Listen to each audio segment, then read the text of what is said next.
historic heat wave hits Europe. Record high temperatures cause chaos across the continent with warning of worse to come. Are we prepared to deal with even greater extremes? I'm Andrea Sankey, and today's newsmaker is the climate crisis.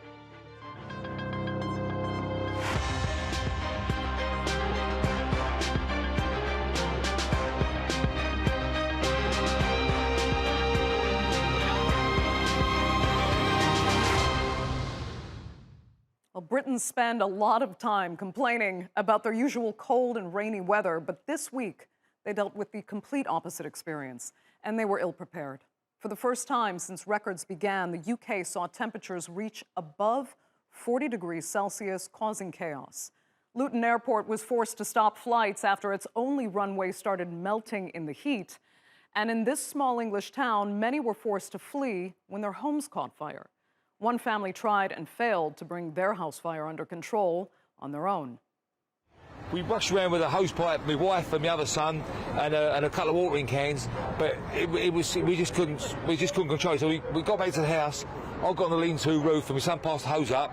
I was squirting it, but within about 10 minutes, less than that really. I was over, the heat done me, so my son took over, and he was up there, and he was spraying like, but then the gutters fell down behind you, didn't it, you know? Just felt you had to try something, you know.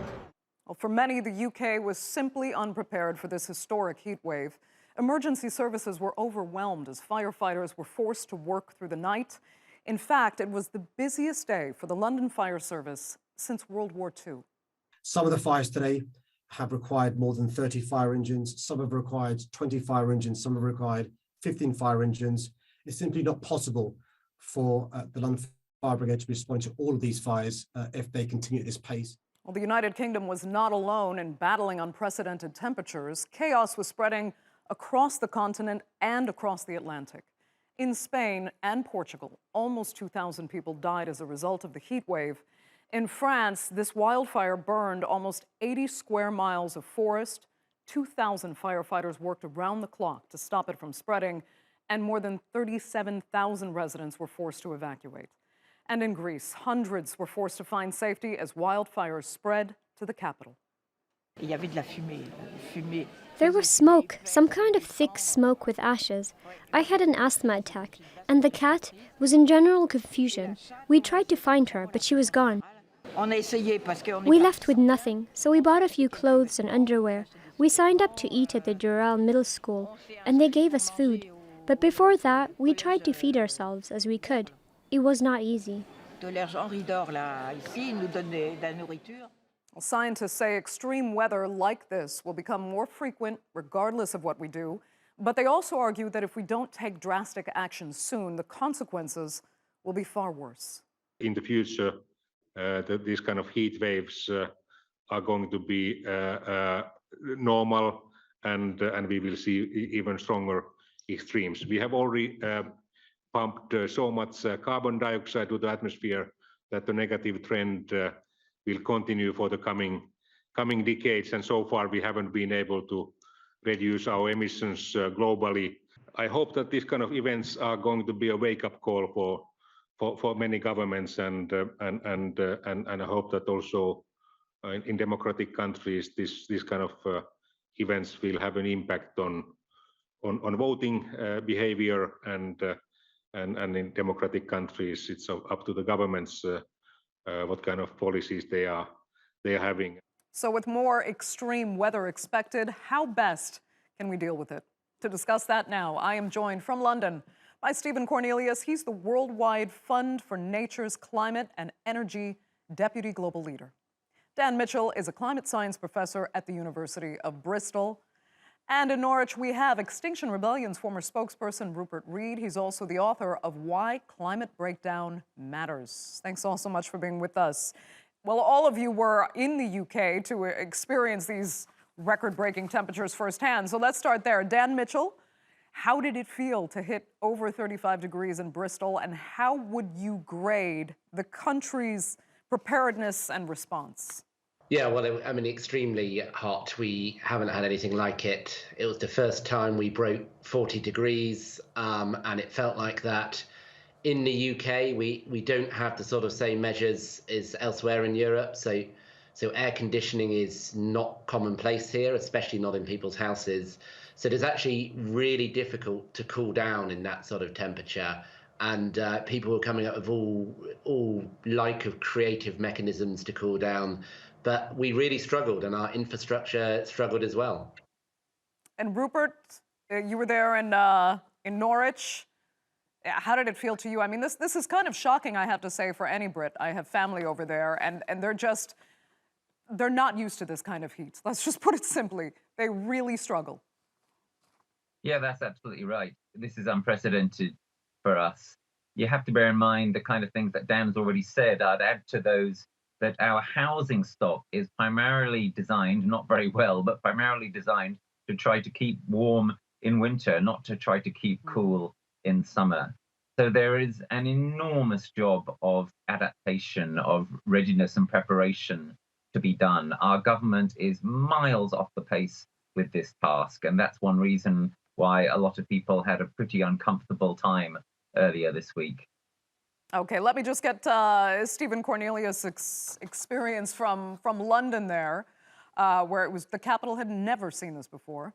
Yeah, I agree. It was hot here, and I hail from Australia, and I can remember when I was growing up, if it hit 40 degrees, schools were supposed to close. That never happened in my experience, but having it happen here in the UK, where I've lived for 25 years now, is quite shocking. But in a way, the scientists, this is what the scientists have been telling us is going to happen, because of human emissions of from fossil fuels. This is what's going to happen. Events like this.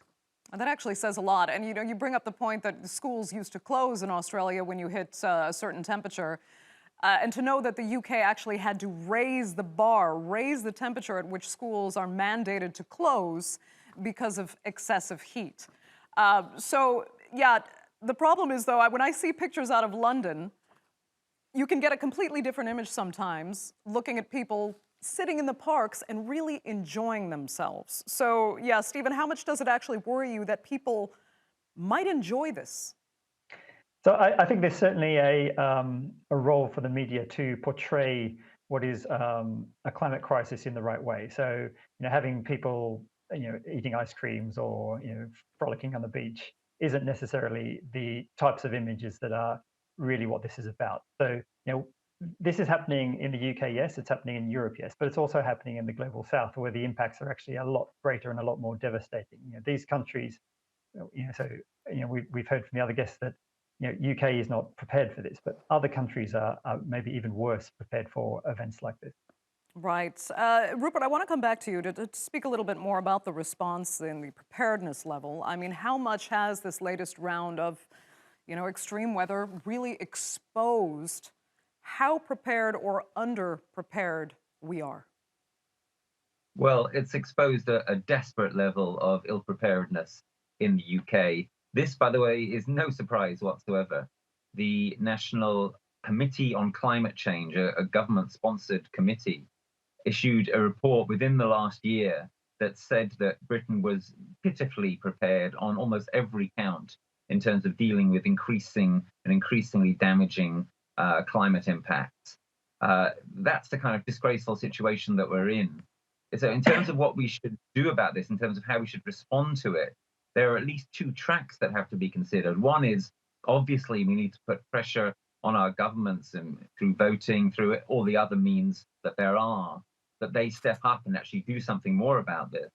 But unfortunately, that's not enough, because if the government had been responding to pressure rationally, it would already have been undertaking many of the things it needs to undertake in order to defend its citizens adequately. It would already be, for example, planting a lot more trees on city streets to keep them cool. It would already be looking a lot harder at real emergency preparedness. It would already be taking measures to stop, for example, the railways and the roads from being damaged in the way that they were in the fires that broke out and in the sheer high temperatures that we had earlier this week. But it hasn't been doing those things, and there's no sign that it's going to step up to the plate now.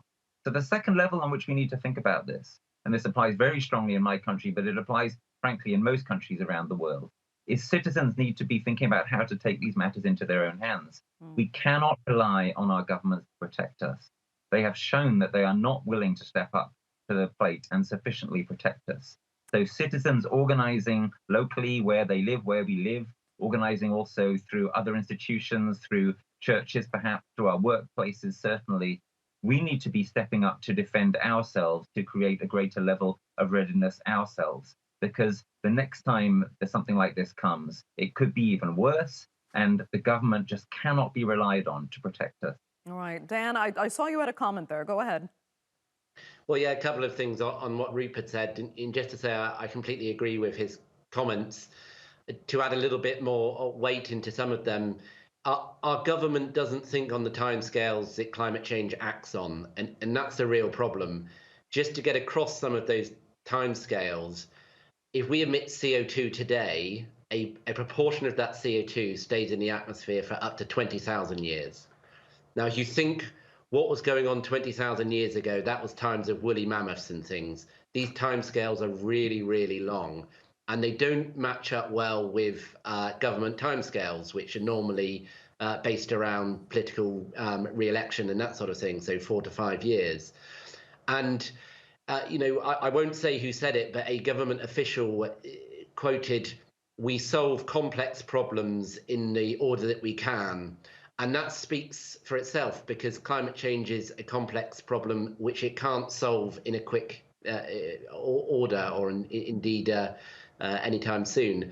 So there's always something more important, and they are very important issues. COVID, wars, financial crises, they're all very important.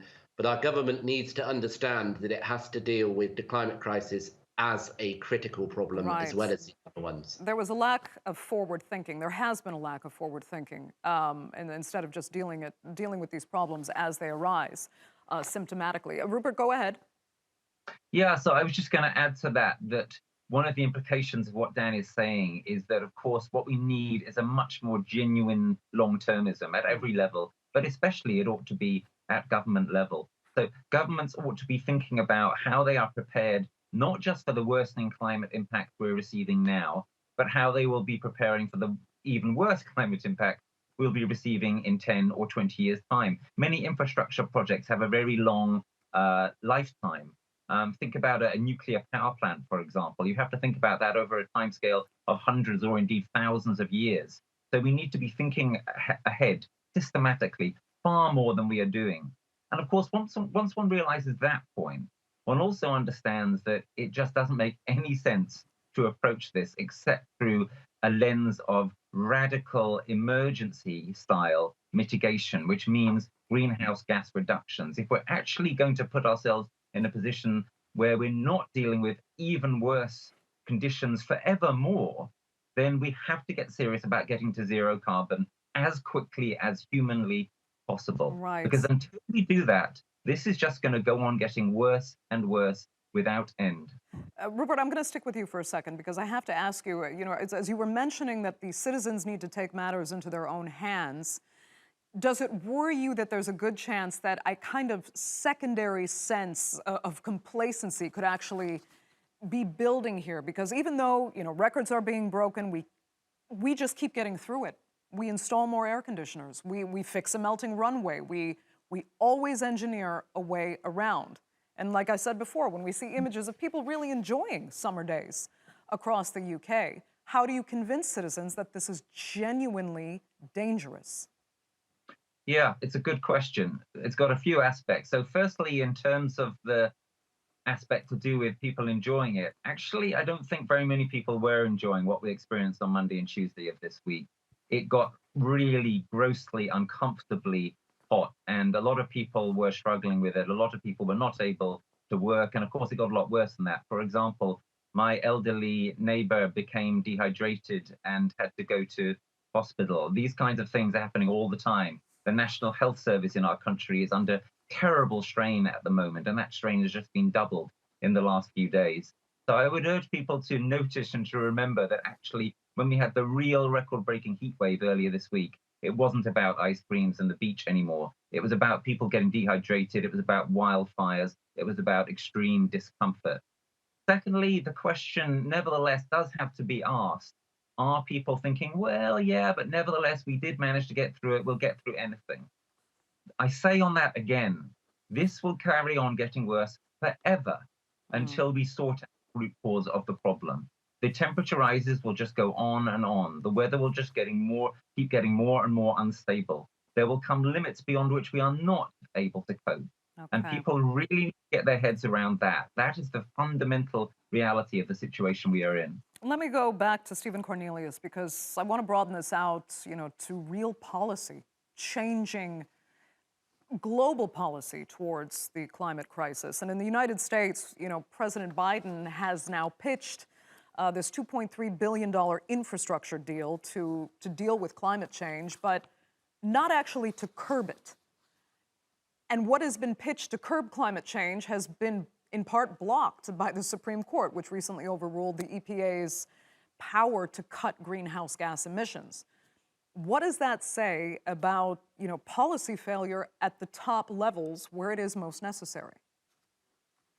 Yeah, that's a great question. I mean, this is a global problem, and we need a global solution to this. And so you need big countries like the US, you need big countries like China, big countries like India, big groups of countries like the EU to get together and deal with it. And so there was a start of that in Paris and before, the Paris Agreement, where the idea of limiting global warming to well below 2 degrees and aiming for 1.5 was agreed. And so countries have, they've signed up to this, 1.5 degrees. And there's a risk, they recognize that every fraction of a degree makes a difference. And so I agree with Dan and Rupert, it's about cutting emissions and keeping temperatures low.